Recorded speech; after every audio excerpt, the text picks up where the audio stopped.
The thing that is injured, your brain, is what controls who you are, how you perceive the world, your emotions, how you deal with certain situations, anxiety, depression, how you deal with your day-to-day, brushing your teeth, going to work, cooking dinner, going to the grocery store.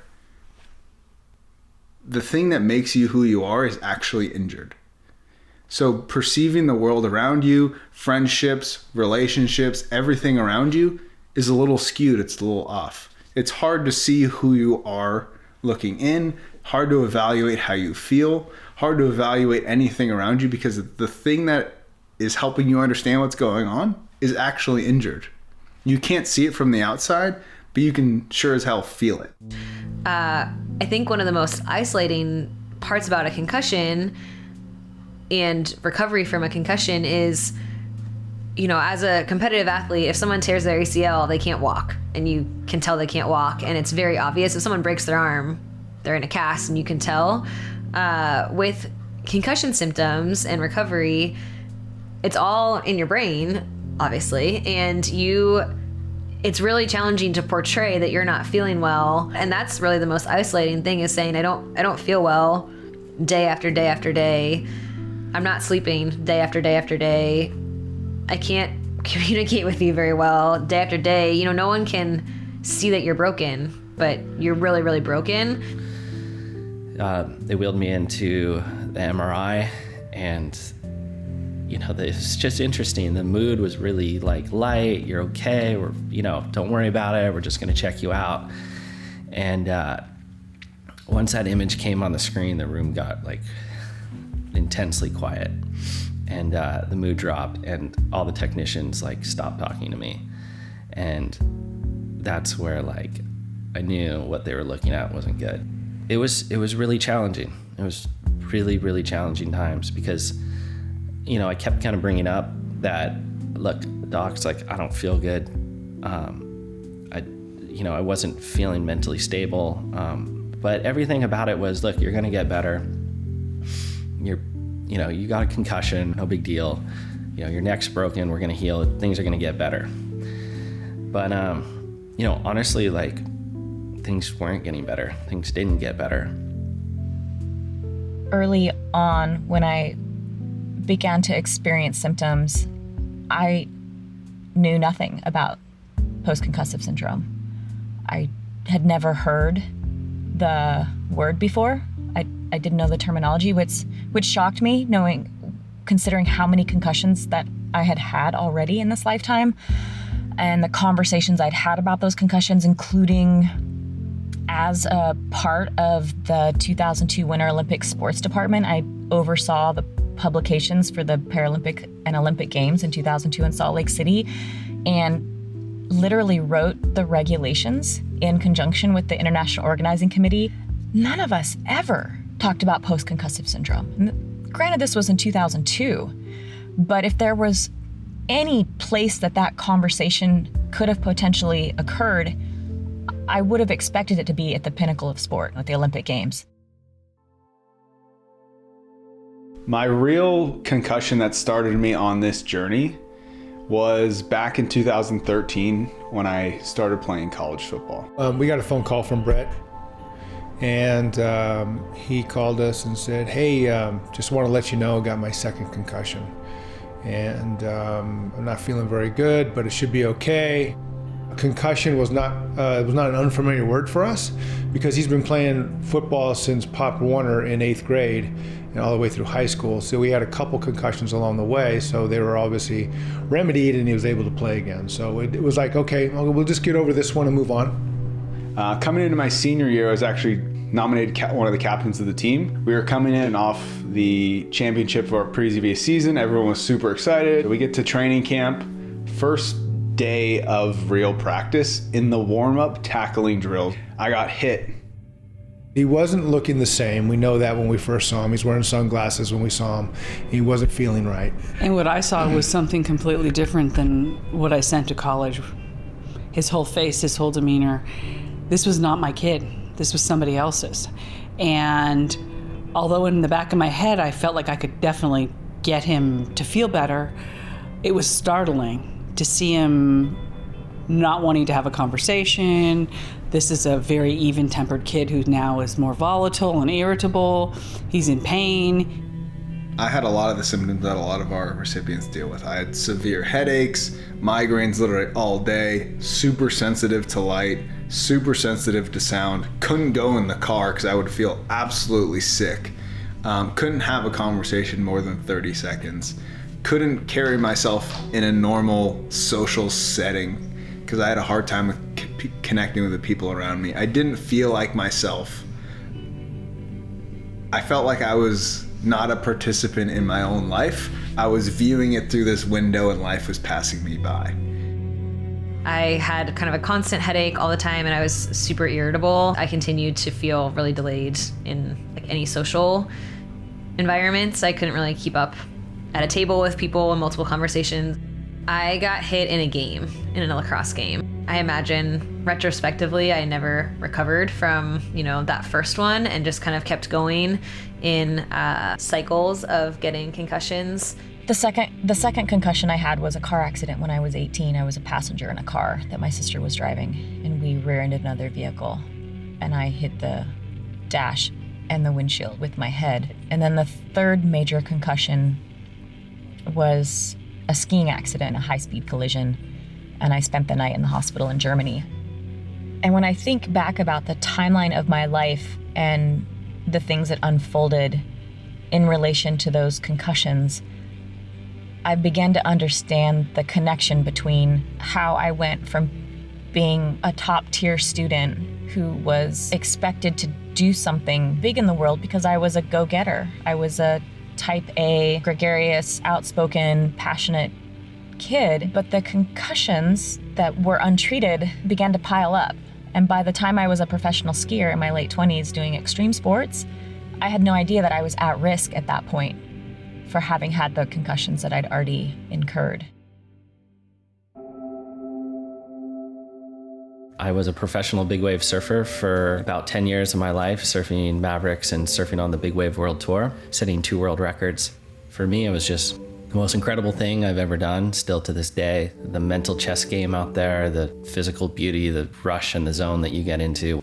But unfortunately, that all changed one day when I was surfing a remote location down in Big Sur. I got pinned against a bunch of rocks in some really large surf in a really dangerous spot, and ended up diving headfirst into a rock, a pinnacle that was sticking up. When I heard my neck shatter, and I was aware of it. I literally just couldn't believe I wasn't paralyzed at that point. The hardest part of this whole period was like about month 3, I got my collar off, and that was when everyone started treating me like I was fine. And I wasn't okay. Everyone's like, you look great, full recovery, like, glad to have you back. Meanwhile, in my head, I was an absolutely different person. I was becoming that erratic. I was losing control of rational thoughts. I was becoming like explosive. And I would go to my neurosurgeon, and it was hard because I asked her for help too. And she said, I was making a big deal out of nothing. Or spend less time on your phone. It's too much screen time. You can take strong sleeping medicine to try and get your sleep back on schedule, and you have to sleep a lot and try not to look at a computer screen, you college student. And I mean, that was the resources. Don't work out. They just said, make sure you watch her when she sleeps, and that, wake her up every couple hours and then she'll be okay. That was my first concussion. I was being told from one of the best athletic departments in the country and one of the best doctors that you just have to wait it out and there's nothing that we can do. I was literally in the dark with the shades pulled down and the lights off all day and all night. We, for 10, 11 nights we were there with him. We saw him every day. He didn't feel that good, and he was not getting any better. And so that morning he came over, we brought him over to our hotel room, and we were chatting, what do we do now? We were 2 weeks into this, and he literally broke down and started getting emotional in front of us as a 21-year-old young man, which I never saw him do, saying, I need to go back home and get better. So that was us. Yeah, it was tough. While we were at the East Coast, I had already made an appointment for him to come to the Aiming Clinic. Because we had, as a family, decided once he was done playing football that we would have his brain scanned, and then that we would go about healing his brain. And it looked like that of an NFL player, several years into the NFL play. How can we get him to be a functioning human being? How could we get him to be the best he could be? He's a young man with what we thought was a bright future. How could we now give him that opportunity? It was our baseline. It was also a way that we could check back with him after we were done with all his treatment, because we wanted his brain to be healed, but we also wanted him to be able to function properly. Some of it was as simple as walking on the beach for 5 minutes. And then pretty soon it was being able to do some exercise. But every day was hyperbaric oxygen therapy, multiple times a week. Making sure you're well hydrated, different types of supplements, everything from like fish oil to different vitamins, kind of promote healing and reduce inflammation. And then the last thing was chiropractic neurology, which essentially helps your brain operate back in a normal functioning way. 6 months later, we did have a second SPEC image, and there was 50% improvement. We knew we were on the right track because 5 months later, re-enrolled him for school coming up in the next term. So we just go have some lunch and talk about the things we did. And there was basically this need to share our success for people amongst the three of us at the table. And we literally said almost, what do we do with this information? And right then and there, we said, let's start a nonprofit. It takes continuous commitment on our part. We're honored and privileged to be able to do it and work with the recipients, and the outcome is what continues to drive us. We take no salary. One Hit Away asks for no fees, and we depend solely on our donations. A lot of the people we deal with, we're literally their last hope. They've gone to the doctors, they've gone to the neurologist, they've had all these traditional treatments from their normal doctors, and they haven't gotten anywhere. And that's really where we come in as a nonprofit, as kind of like a concierge service to help these people and push them along in their journey, to give them information about treatments and doctors and places they can go to actually heal their brain, that will give them a new outlook on life, that will give them their life back. I am so incredibly passionate about One Hit Away because the work Jill is doing in the world is not just changing lives, but saving lives. And I know to some people it might sound a little overzealous to proclaim that someone has saved your life, but through what Jill has shared with me and how she supported me in my recovery process, it feels like she has saved my life because she has given me an opportunity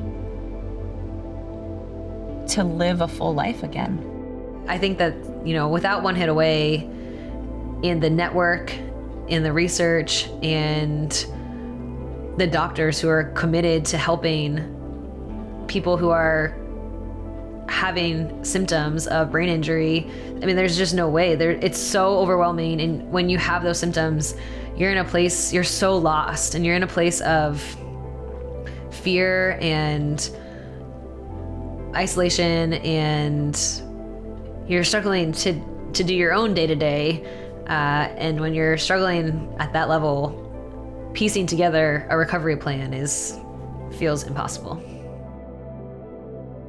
I know, it's kind of like you just put an idea. I spent my whole life doing it with setting world records and other things. I really believe in the power of like your thoughts and your intention. And, I didn't have much, except I knew that I wanted to heal. I really wanted to learn how to get better. My experience was so shaped in the beginning by my family not understanding what was going on, and then also doctors not understanding what was going on, that I really wanted to find a way out of this, and I wanted to be able to show people, because it's so hard to find out how to heal from a traumatic brain injury. There's just not enough information out there. I would say I feel the same, if not better, than I did before I got my concussion. And if I didn't go through what I went through in terms of the therapies and treatments, I don't know where I would be, literally. What started as a journey to get me back on my feet has turned into a journey of me plus a couple hundred people getting their lives back on track. The reason I'm getting a chance to talk to you all and sit here and share my story is because of One Hit Away and Jill's foundation and her family. And I've sent friends to her, and she's helped them tremendously. Her awareness of traumatic brain injuries is profound. Her network is huge. You're in a great place. This is a great foundation, and I'm so grateful for the work they do, because I'm an advocate for traumatic brain injuries, and I really try to get the message out. They're giving advocacy to this injury that's invisible, and they're truly helping people to help understand what it is they're going through and give them a way out. So thank you. Someone who supports a recovering patient of a brain injury provides hope in a really helpless time of life. And the opportunity to get connected to One Hit Away and the resources and support and network that One Hit Away provides is just life-changing to someone who feels like there is nothing else that they can do to help their future and to help their really injured brain. So thank you for your support and for your willingness to sympathize when words aren't so easy and life feels extra hard.